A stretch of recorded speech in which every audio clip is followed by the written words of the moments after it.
Good morning, all of you, and welcome back. Mechanical એન્જિનિયરિંગની અંદર subject manufacturing engineering 3ની અંદર chapter number 5, જેની અંદર આપણે વાત કરી રહ્યા હતા સ્પેશિયલ પર્પઝ મશીન ટૂલ્સ.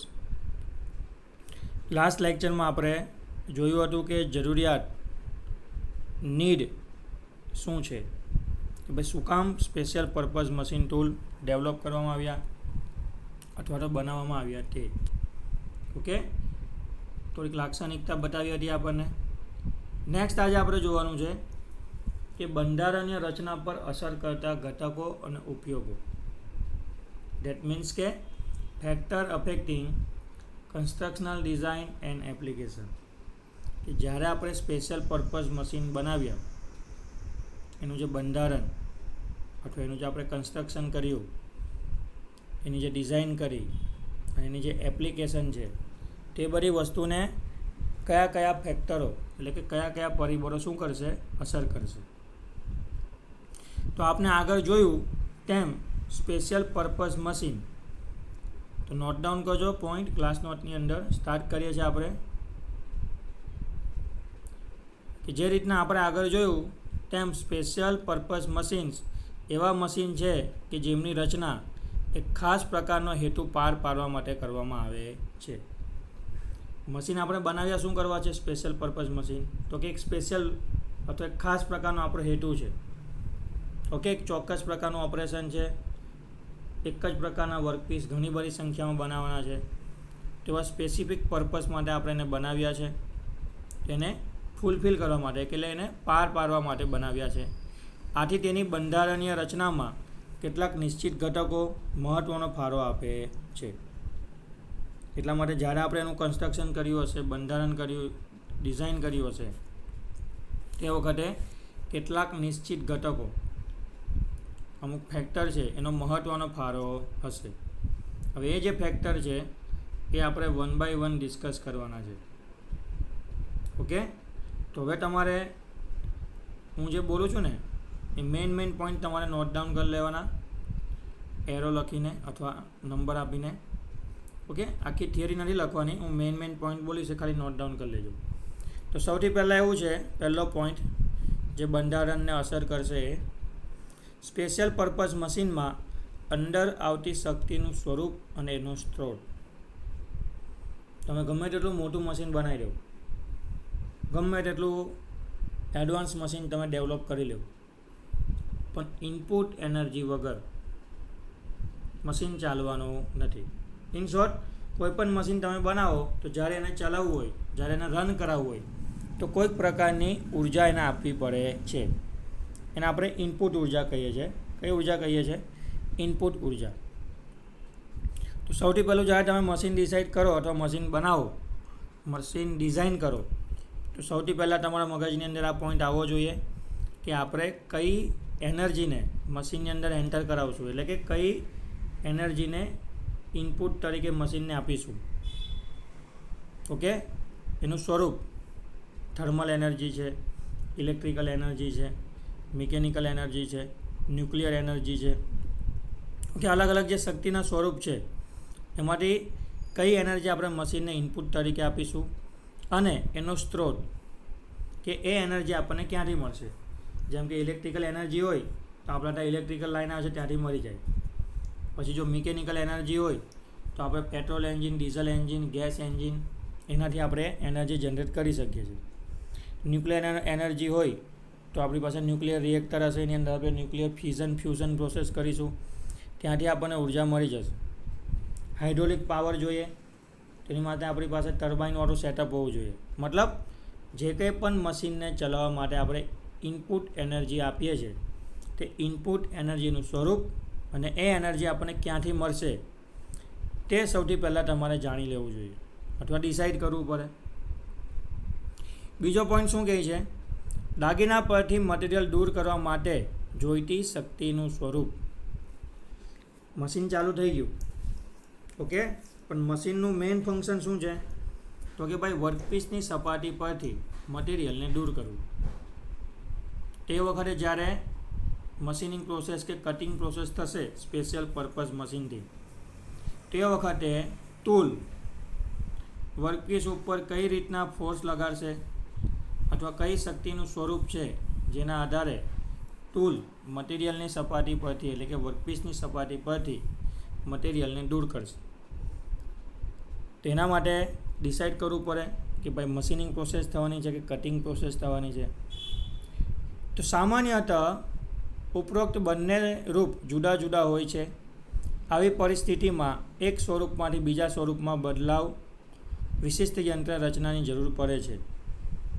દાખલા તરીકે મોટાભાગના સ્પેશિયલ પર્પઝ મશીનમાં અંદર આવતી શક્તિ વીજ રૂપમાં હોય છે, જ્યારે જોઈતી શક્તિ યાંત્રિક રૂપમાં હોય છે, જે વીજ મોટર દ્વારા સાધ્ય બને છે. ઉપરના 2 પોઈન્ટ છે ને કે ભાઈ ઇનપુટ એનર્જી આપવાની અને એનો સ્ત્રોત, અને બીજું ટૂલ વર્કપીસ ઉપર કઈ રીતના બળ લગાડશે અને કઈ શક્તિનો ઉપયોગ કરીને મટીરિયલ રિમૂવ કરશે.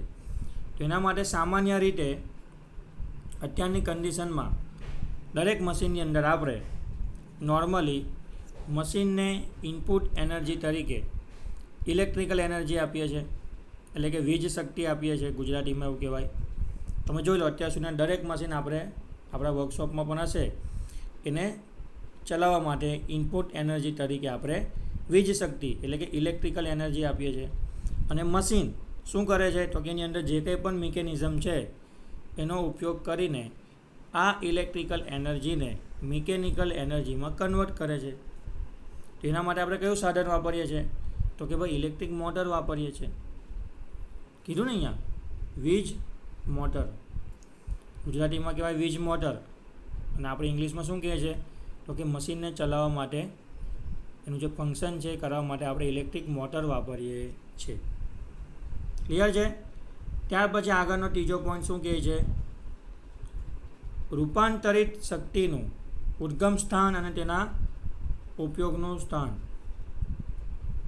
રૂપાંતરિત શક્તિનું ઉદ્ગમ સ્થાન અને તેના ઉપયોગનું સ્થાન. આ બંને સ્થાન એક જ હોય તેવું કોઈક વાર જ બને છે. આમ શક્તિને સ્થાનાંતર કરવા માટે પણ માધ્યમની જરૂર પડે છે. આવા માધ્યમ મિકેનિકલ, ઇલેક્ટ્રિકલ, હાઇડ્રોલિક કે પછી આમાંના કોઈપણને મિશ્ર કરીને કોઈક સિદ્ધાંતને આધારે કામ કરતા હોય છે, જેની પસંદગીના મુખ્ય આધાર બંને સ્થાનની પરિસ્થિતિઓ તથા સ્થાનાંતર પામતી શક્તિના જથ્થા ઉપર રહેલું હોય છે.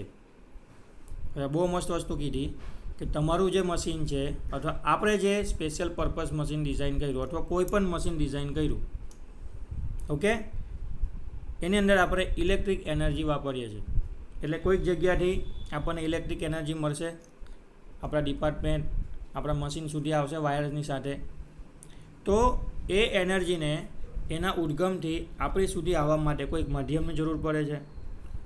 તો પાવર સ્ટેશન છે, પાવર પ્લાન્ટ છે, ત્યાંથી આપણા મશીન સુધી જે એનર્જી આવી એ કયા માધ્યમથી આવી તો કે ભાઈ કેબલ, ઇલેક્ટ્રિક વાયર છે ને એની મદદથી આવી. ક્લિયર? પછી જો હું મશીનની બાજુમાં ડીઝલ એન્જિન મૂકી દઉં અથવા પેટ્રોલ એન્જિન મૂકી દઉં તો એ એન્જિનની મિકેનિઝમ મશીનને મારી કેવી રીતના મળશે તો કે બેલ્ટ ડ્રાઈવથી મળશે, અથવા ચેન ડ્રાઈવની મદદથી મળશે, અથવા ગિયર ડ્રાઈવની મદદથી મળશે. તો એ એનર્જી મશીન સુધી કેવી રીતના પહોંચી તો કે મિકેનિકલ માધ્યમથી પહોંચી. ક્લિયર છે? એ જ રીતના હું હાઇડ્રોલિક સિસ્ટમને પણ યુઝ કરીને જે પણ ઉદ્ગમ સ્થાન છે શક્તિનું, એટલે કે જે પણ એનર્જીનું ઉદ્ગમ સ્થાન છે, સ્ત્રોત છે, સોર્સ છે, ત્યાંથી મારા મશીન સુધી લાવીને એનો ઉપયોગ કરી શકું છું. જરૂરી શું છે તો કે વચ્ચે એક માધ્યમ હોવું જોઈએ. જેમ કે ઇલેક્ટ્રિક મોટર ચાલે છે તો વાયરના માધ્યમથી ઇલેક્ટ્રિસિટી આવે છે. એન્જિન ચાલે મિકેનિકલની અંદર તો ડીઝલ કે પેટ્રોલ કે ગેસ એન્જિન હોય તો આપણે બેલ્ટ ડ્રાઈવ દ્વારા, બેલ્ટ આવે ને આપણા પટ્ટા, એ ડ્રાઈવની મદદથી, ચેન ડ્રાઈવની મદદથી, ફ્રિક્શન ડ્રાઈવની મદદથી, હાઇડ્રોલિક ડ્રાઈવની મદદથી, ગિયરની મદદથી આપણે શું કરી શકીએ છીએ? મશીનને ચલાવી શકીએ છીએ. હવે આ જે બધી એનર્જીના સ્વરૂપ છે અથવા જે માધ્યમ છે એનો આધાર આપણે જે એનર્જીનું સ્થાનાંતર કરીએ છીએ એટલે કે એનર્જીને ટ્રાન્સફર કરીએ છીએ અને એની જે શક્તિનો જથ્થો એટલે કે એનર્જીની જે ક્વોન્ટિટી છે એના ઉપર આધાર રાખે છે. ક્લિયર છે? ત્યાર પછી નેક્સ્ટ પોઈન્ટ કહે છે ચોથા નંબર ઉપર, મશીનિંગ કરવામાં આવતા દાગીનાનું મહત્તમ કદ અને તેના આકાર તથા તેના પદાર્થના પ્રકાર ઉપર. હવે થોડા ડિટેલમાં જાય છે કે તમે મશીનની મદદથી જે કંઈ પણ વર્કપીસ છે એનું જો મશીનિંગ કે કટિંગ કરવા માંગતા હો તો એ વર્કપીસનું કદ એટલે કે મેક્સિમમ સાઇઝ, એનો આકાર અને એ કયા મટીરિયલમાંથી બન્યું છે એની ઉપર આધાર રાખે છે. પાંચમું છે સંપૂર્ણ દાગીનાના બનાવવા માટે જોઈતી પ્રક્રિયાના પ્રકાર અને તેની સંખ્યા ઉપર. જો એવું નથી કે વર્કપીસ આપણી પાસે હશે તો એક જ પ્રોસેસથી બની જશે. એક વર્કપીસ ઉપર આપણે ઘણી બધી પ્રોસેસ કરીએ છીએ. ઓકે, તો આખો વર્કપીસ કમ્પ્લીટલી બનાવવા માટે એના ઉપર કયા કયા પ્રકારની મશીનિંગ કે કટિંગ પ્રોસેસ કરવામાં આવે છે અને એની કેટલી સંખ્યામાં એટલે કે કેટલી વખત કરવામાં આવે છે એ પણ ધ્યાનમાં રાખવાનું છે. ઉપરોક્ત ક્રિયાઓ માટે જોઈતા ટૂલ્સ અને તેના માટે જોઈતા holding device. Special purpose machine આપણે સ્પેશિયલી બનાવ્યા છે માસ પ્રોડક્શન માટે. ઓકે, એટલે ફટાફટ પ્રોડક્શન થશે. તો વર્કપીસને રિજિડલી ક્લેમ્પ કરવા માટે એટલે કે ફિક્સ કરવા માટે હોલ્ડિંગ ડિવાઇસ જોઈશે અને મશીનિંગ કટિંગ કરવા માટે જો ટૂલ્સ જોઈશે તો એ પણ અવેલેબલ હોવા જોઈએ. અને જો અવેલેબલ નહીં હોય, તમે એકદમ નવી કોઈ ટેકનોલોજીથી કોઈ નવું મશીન ડિઝાઇન કરી રહ્યા છો તો તમારે મશીન સાથે સાથે આ ટૂલ્સ છે ને એ પણ નવેસરથી ડિઝાઇન કરીને બનાવવા પડે અને જે હોલ્ડિંગ ડિવાઇસ છે એ પણ તમારે ડિઝાઇન કરીને બનાવવા પડે. આગળ કહે છે સાતમું, દાગીનો એટલે કે વર્કપીસ મેળવવા ટૂલ્સ અને વર્કપીસ વચ્ચે જોઈતી પરસ્પર ગતિ, તેના પ્રકાર અને દિશા. આના આધારે કેમની રચના કરવામાં આવે છે. દરેક ક્રિયા માટે લાગતો સમય પણ કેમની રચનામાં મહત્ત્વનો ભાગ ભજવે છે. જો તમે મશીનને થોડું ઘણું ઓટોમેટિક કરવા માંગતા હો તો તમારે વર્કપીસ અને ટૂલ એકબીજાના કોન્ટેક્ટમાં આવે છે ત્યારે પરસ્પર કઈ રીતના ગતિ કરે છે, ટૂલ અને વર્કપીસનો પ્રકાર કયો છે અથવા ગતિ કરે છે એનો પ્રકાર કયો છે, લિનિયર છે કે રેસિપ્રોકેટિંગ છે કે રોટેટિંગ છે. ઓકે, કઈ દિશામાં છે, હોરિઝોન્ટલ છે, વર્ટિકલ છે, ઇન્ક્લાઇન છે. તો એ બધી વસ્તુને ધ્યાનમાં રાખીને મિકેનિઝમની અંદર આપણે કેમની રચના કરીએ છીએ. આ કેમની રચના કરવામાં પણ શું થાય છે તો કે ઘણો બધો સમય લાગે છે અને એના આધારે આપણે મશીનને ઓટોમેટિક કરી શકીએ છીએ.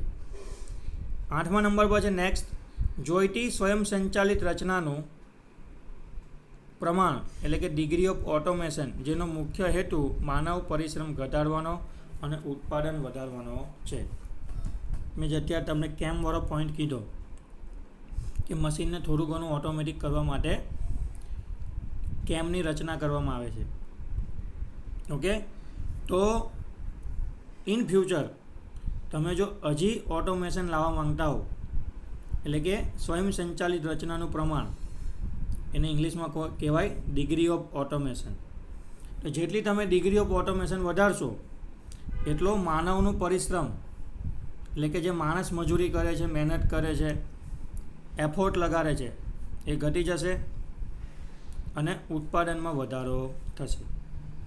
ક્લિયર છે? તો તમારે એ પણ જોઈ લેવાનું કે હું સ્પેશિયલ પર્પઝ મશીન બનાવું છું તો ઇન ફ્યુચરમાં ક્યાં સુધી હું આનું ઓટોમેશન કરી શકીશ કે જેથી માણસને ઓછામાં ઓછું કામ કરવું પડે અને ઓટોમેટિક મોટાભાગનું કામ થઈ જાય અને ઉત્પાદનમાં પણ વધારો થાય. નેક્સ્ટ પોઈન્ટ છે 9મા નંબર પર, ઉપરોક્ત બધી જ યંત્ર રચનાઓને કાબૂમાં રાખવા જોઈતી કંટ્રોલ સિસ્ટમ.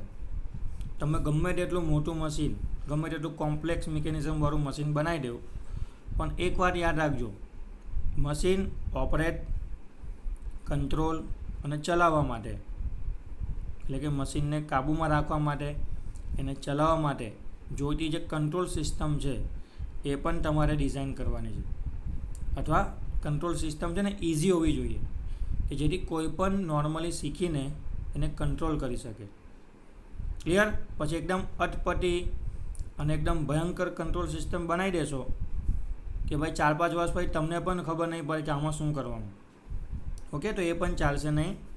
ઉપરની જેટલી પણ બધી વસ્તુ ડિઝાઇન કરી છે, આખું જે મશીન બનાવ્યું છે, જે મિકેનિઝમ, જે યંત્રરચના બનાવી છે, એને કંટ્રોલ કરવા માટે જોઈતી કંટ્રોલ સિસ્ટમ પણ તમારે ડિઝાઇન કરવાની છે. બધી જ યંત્રરચનાને એક સંયુક્ત એકમ તરીકે વર્તવા માટે જોઈતું ચોકઠું. હવે આ છેલ્લો પોઈન્ટ શું કહે છે કે બને ને એટલા મશીન કોમ્પેક્ટ. હવે કોમ્પેક્ટ એટલે નાની સાઇઝ એવું નહીં થતું, યાદ રાખજો. નાની સાઇઝના મશીન અને કોમ્પેક્ટ ડિઝાઇન બેવ કન્સેપ્ટ અલગ છે. કોમ્પેક્ટ ડિઝાઇનનો મતલબ શું છે તો કે બધું છે ને એક જ જગ્યા હોય, એટલે એક જ મશીનની ઉપર બધી વસ્તુ આવી ગઈ. લાઈક સપોઝ કે હું 6 ફૂટ લાંબુ મશીન લાવ્યો છું અને 3 ફૂટ પહોળું મશીન લાવ્યો છું, તો આ 6x3ની અંદર જ આખા મશીનની બધી મિકેનિઝમ અને કંટ્રોલ સિસ્ટમ હોવી જોઈએ. એટલે જે ચોકઠું છે ને મશીનનું, કેટલું 6x3નું, 6 ફૂટ×3 ફૂટનું જે હું ચોકઠું મશીન લાવ્યો છું, એની અંદર જ બધી એની યંત્રરચના અને કંટ્રોલ સિસ્ટમ અને બધી વસ્તુ હોવી જોઈએ. ક્લિયર? આનાથી શું થાય તો કે ભાઈ કંટ્રોલ કરવામાં, મશીન ચલાવવામાં થોડુંક ઇઝી રહે. ક્લિયર? દોડધામ ભાગદોડ અથવા પછી આમ તેમ કરવું પડે નહીં. સિમ્પલી તમને બધી વસ્તુ ત્યાં જ મળી જાય અને તમે બેવ હાથથી મશીનને વધુ સારી રીતના ઓપરેટ અને કંટ્રોલ કરી શકો છો. તો આ 10 પોઈન્ટ છે, આ 10 ફેક્ટર છે જે દરેક મશીનની અંદર, અથવા તમે કોઈ પણ મશીન ડિઝાઇન કરો, બનાવો, અને સ્પેશિયલી જ્યારે તમે સ્પેશિયલ પર્પઝ મશીન બનાવો છો ત્યારે આ 10 પરિબળો છે જે એની કન્સ્ટ્રક્શન ડિઝાઇનને અસર કરે છે. બાકી રહી એની એપ્લિકેશન એટલે કે ઉપયોગની. હવે શું કામ સ્પેશિયલ પર્પઝ મશીન બનાવવામાં આવ્યા છે એ આપણે જોઈશું આવતીકાલે નેક્સ્ટ લેક્ચરની અંદર. આજે તમારે આજે 10 પોઈન્ટ છે એ તમારે પોઈન્ટ વાઇઝ નોટ ડાઉન કરી લેવાના છે. તો અહીંયા સુધી રાખીએ છીએ આજના લેક્ચરમાં. મળીશું આવતીકાલે. Thank you.